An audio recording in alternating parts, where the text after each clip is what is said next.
Propaganda de governos. Qual o limite? Deputados discutem projeto que fixa normas para a publicidade feita pelos 3 poderes. Toda escola com biblioteca até o ano de 2020. Será que vai dar para atingir a meta? Especialistas estão preocupados.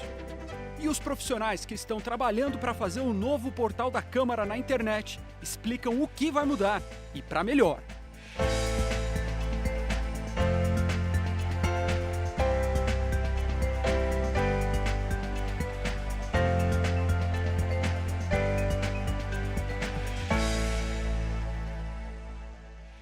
A Comissão de Ciência e Tecnologia analisa a proposta que fixa normas quando o assunto é propaganda oficial nos 3 poderes.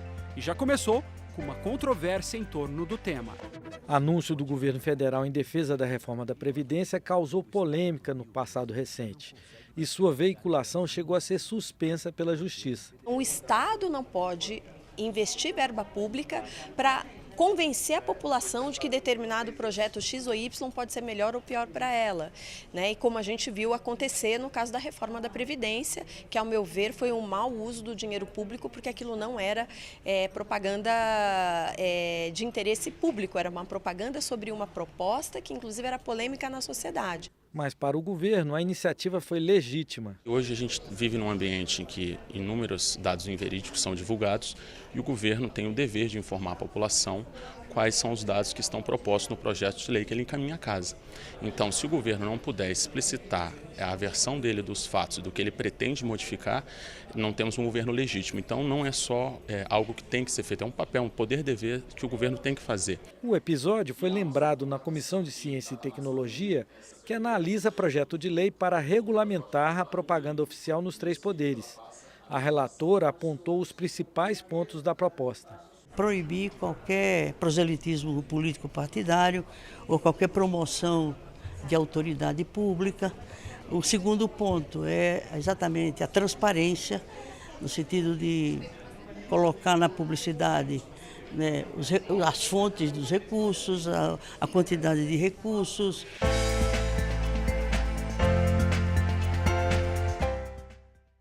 O plenário aprovou nesta quinta-feira a anistia a militares, policiais e agentes penitenciários grevistas dos estados do Espírito Santo, Ceará e Minas Gerais. A anistia vale para as greves feitas entre 1º de janeiro de 2011 e 7 de maio de 2018.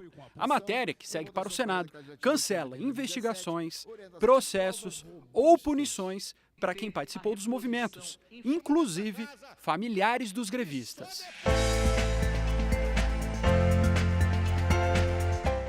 Foram 27 assassinatos de janeiro a julho deste ano e mais de 70 mil relatos de violência sem morte.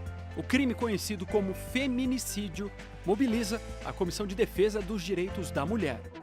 A pesquisadora da Unicamp fez um balanço da ocorrência do feminicídio no país, que possui a 5ª maior taxa de assassinato de mulheres do mundo. Na audiência da Comissão de Defesa dos Direitos da Mulher, Jaqueline Romil destacou a importância da mudança da lei em 2015, que diferenciou o feminicídio de outros tipos de homicídio. Existe todo um trabalho que tem que ser feito mesmo, tanto de punição, de julgamentos mais adequados, quanto de prevenção, até mesmo de âmbito da saúde, porque a violência já é interpretada, né, por diversos estudos como uma epidemia. E para a mulher afeta muito, já é a 2ª causa de morte entre mulheres de 15 a 49 anos, as mortes por agressões físicas. O serviço Ligue 180 registrou 27 casos de feminicídio e 547 tentativas de assassinato de mulheres de janeiro a julho deste ano. No mesmo período, os relatos de violência sem morte chegaram a mais de 79 mil. O feminicídio nós aprovamos como crime hediondo. E mesmo assim se continua matando mulheres todo dia. Mais de 80% são os seus ex-cônjuges ou no ambiente familiar. Nós, mulheres que estamos aqui no poder, temos mais obrigações que a outra. Porque eu costumo dizer, não é só defender mulher, gente. Nós estamos defendendo mais de 50% da população.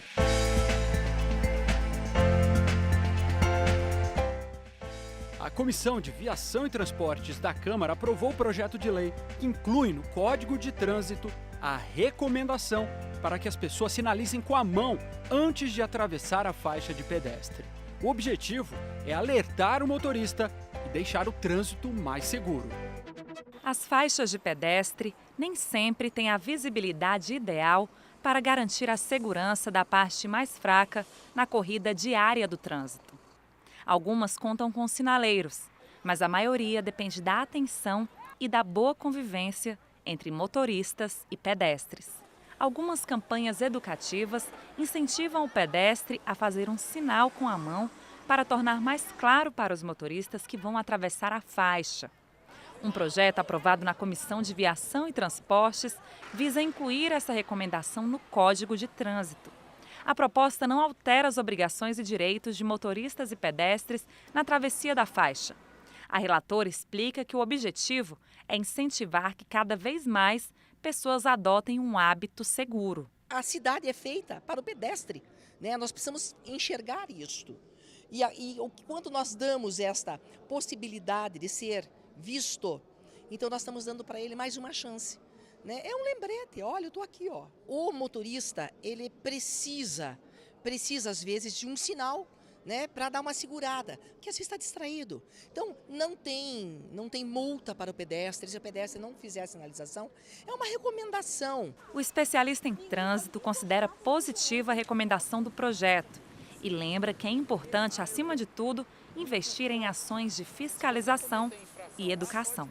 É preciso, de um lado, a lei, mas é preciso também que os órgãos de trânsito tirem a lei do papel e levem a lei para a rua. Né? Apliquem a lei. É preciso também explicar para as pessoas por que não se pode beber e dirigir, por que a velocidade, especialmente em áreas urbanas, é tão nociva.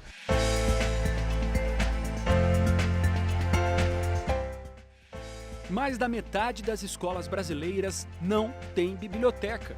Elas estão bem perto de ferir lei sancionada em 2010, que deu prazo de 10 anos para toda escola ter seu espaço de leitura. O censo escolar de 2014 mostrou que o sonho de ver toda a escola com um espaço de leitura está longe de virar realidade.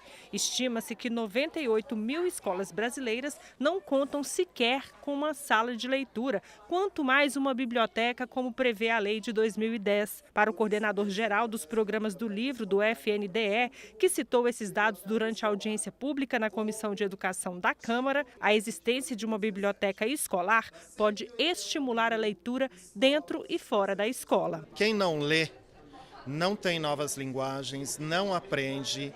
Ela é essencial, a leitura, biblioteca escolar, acervo de livros de boa qualidade, ela é essencial para a criatividade desses alunos brasileiros na educação básica. Especialistas concordaram que será difícil cumprir a meta inicial de garantir uma biblioteca em toda a escola até maio de 2020. O objetivo agora é atingir as metas definidas pelo grupo de trabalho que reuniu representantes de várias entidades e que definiu categorias de bibliotecas conforme o tamanho das instituições escolares.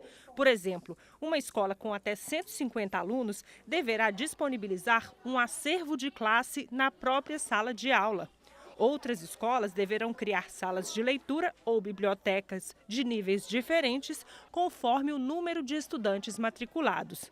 Outras ações foram discutidas para estimular a leitura. Reconhecer a possibilidade de haver nas prefeituras, nos municípios, outros equipamentos culturais envolvendo leitura, com a pretensão de leitura, de práticas de letramento, além da biblioteca, e uma integração maior entre o professor e o bibliotecário.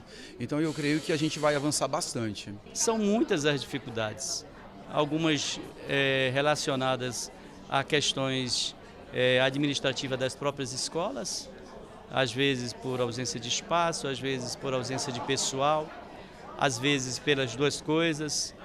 E, de outro lado, também questões relacionadas à impossibilidade de o mercado de trabalho da biblioteconomia oferecer para o total de escolas que se tem no país pessoas para você trabalhar com a proporção de um bibliotecário por biblioteca de escola.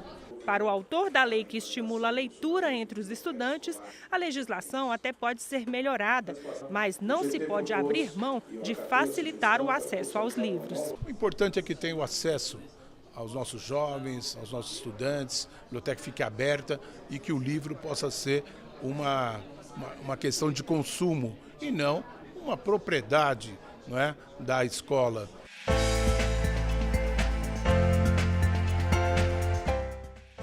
Os profissionais que estão trabalhando para montar o novo portal da Câmara na internet adiantam as novidades que vão trazer.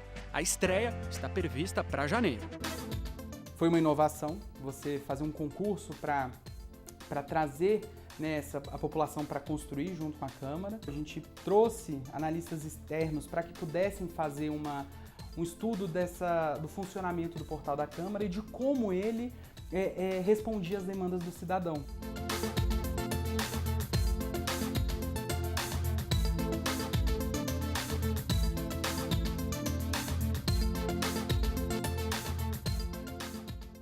Hoje o nosso portal já tem muita informação, né? Ele é bastante completo, mas ele tem dois problemas. O primeiro é a organização dessa informação, é muito difícil encontrar tudo que tem no portal. E o segundo é uma questão de linguagem, de disposição desse conteúdo.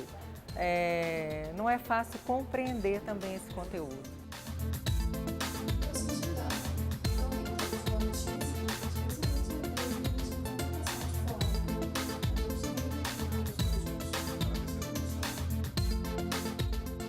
Estando a informação de uma maneira mais simplificada, a gente entende que há um espaço para que o cidadão tenha mais condições de compreender aquela matéria que ele está acompanhando, né, que ele tem interesse.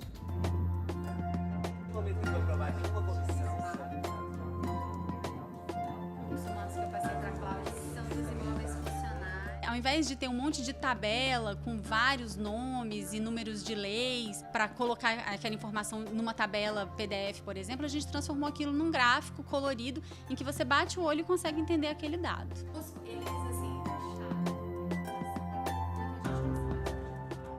A gente já pensa em acessibilidade para pessoas com deficiência, por exemplo, desde o início. A gente pensa em ter um único código, né, uma única página, sendo transformada automaticamente para telas pequenas, telas grandes.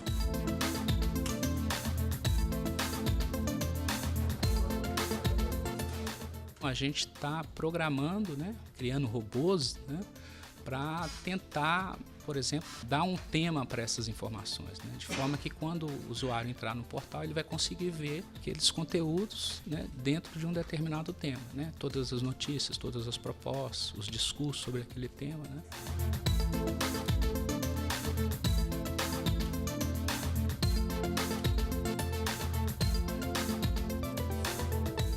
Que a virada é mais do que o portal. É você integrar as ferramentas de participação, é você conseguir fazer com que o cidadão entenda a Câmara, né? Ele consiga perceber qual é o papel do Legislativo. É um desafio muito grande, mas tem uma equipe bem grande envolvida no projeto e a gente está conseguindo ter um sucesso.